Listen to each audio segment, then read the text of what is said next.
మార్కాపురం జిల్లా ప్రకటనతో పశ్చిమ ప్రాంత ప్రజలు ఆనందోత్సాహాలతో సంబరాలు జరుపుకుంటున్నారని మార్కాపురం శాసనసభ్యులు కందుల నారాయణ రెడ్డి తెలిపారు.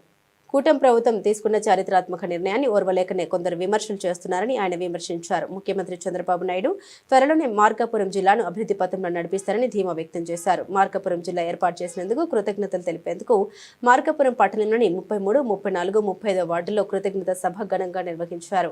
ఈ కార్యక్రమానికి ముఖ్య అతిథిగా ఎమ్మెల్యే కందుల నారాయణ రెడ్డి హాజరయ్యారు.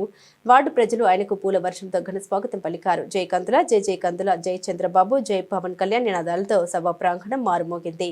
అనంతరం ముఖ్యమంత్రి చంద్రబాబు నాయుడు చిత్రపటానికి క్షీరాభిషేకం నిర్వహించారు. ఈ సందర్భంగా ఎమ్మెల్యే కందుల నారాయణ రెడ్డి మాట్లాడారు. వైకాపా పాలనలో 5 ఏళ్ల పాటు పశ్చిమ ప్రాంతానికి అభివృద్ధి లేకపోయిందన్నారు. వెలుగొండ ప్రాజెక్టును పూర్తి చేస్తామని హామీ ఇచ్చి పూర్తి చేయకుండానే జాతికి అంకితం చేసి ప్రజల్ని మోసం చేశారని విమర్శించారు. వైకాపా హయాంలో 29 ప్రభుత్వ పథకాలకు జగన్ పేరు పెట్టారని, అప్పుడు అభ్యంతరం లేని వారు ఇప్పుడు చంద్రబాబు పేరుపై ఎందుకు విమర్శలు చేస్తున్నారని ప్రశ్నించారు. వైకాపా పాలనలో రాష్ట్రం దివాలా తీసిందని, చంద్రబాబు నాయుడు నాయకత్వంలో రాష్ట్రం దేశంలోనే అగ్రగామిగా నిలుస్తుందని పేర్కొన్నారు. ఎన్నికల హామీ మేరకు మార్కాపురం జిల్లాను ప్రకటించడం ద్వారా చంద్రబాబు నాయుడు ప్రజల హృదయాల్లో చిరస్థాయిగా నిలిచిపోయారని తెలిపారు.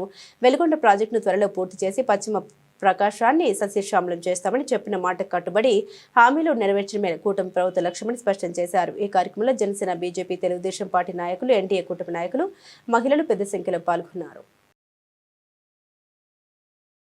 కొందరు అడుగుతా ఉన్నారు, జిల్లా ప్రాంగణాన్ని ఏమరిగింది, పందికేమి తెలుస్తుందమ్మా నంది వాసన అని. జిల్లాలో ఉపయోగం వాళ్ళకేం తెలుస్తుంది మూర్ఖులకు. ఏ రోజు మన పిల్లల గురించి ఆలోచన చేయలేదు, మన గురించి ఆలోచన చేయలేదు, మన జీవితాల గురించి ఆలోచన చేయలేదు, మన గురించి పట్టించుకోలేదు. వాళ్ళు మన పిల్లలు నాశనం కావాలని, మన పిల్లల భవిష్యత్తు మీద ఏమాత్రం దృష్టి పెట్టకుండా మన పిల్లల్ని అనగదొక్కాలని వాళ్ళు కలలు కన్నారు.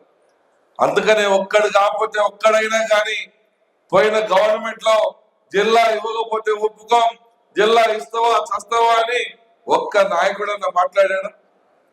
ఒక్కడు నోరు మెదిపాడా?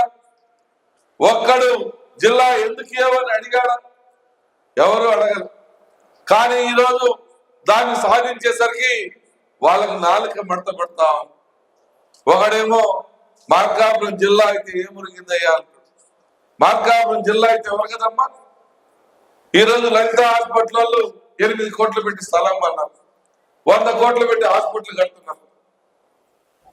రేపు భాష్యం ఇంకో పెద్ద పెద్ద స్కూళ్ళు మన ఊరికి వస్తాయి, పెద్ద పెద్ద హాస్పిటల్ వస్తాయి, వెలుగొండ నీళ్లు తొందరలో మనకు వస్తాయి, పెద్ద పెద్ద కంపెనీలు వస్తాయి.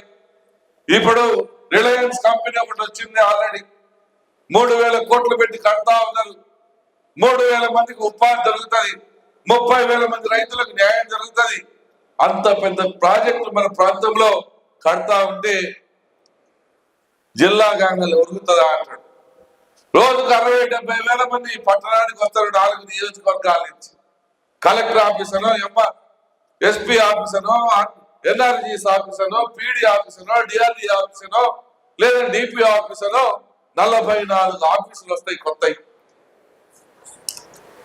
ఎన్ని ఆఫీసులు కలిసేదానికి రోజుకు 60-70 మంది టౌన్కి వచ్చినప్పుడు వాళ్ళకు హోటళ్ళు ఇక్కడే, బట్టల కొట్లు ఇక్కడే, చెప్పుల షాపులు ఇక్కడే, కుట్టు మిషన్లు ఇక్కడే, పుస్తకాల షాపులు ఇక్కడే, బంగారు కొట్లు ఇక్కడే, అన్ని రకాల వ్యాపారాలకు ఇది ఒక నిలయంగా మారినప్పుడు మనకు ఉపాధి దొరుకుతుందా దొరకదా?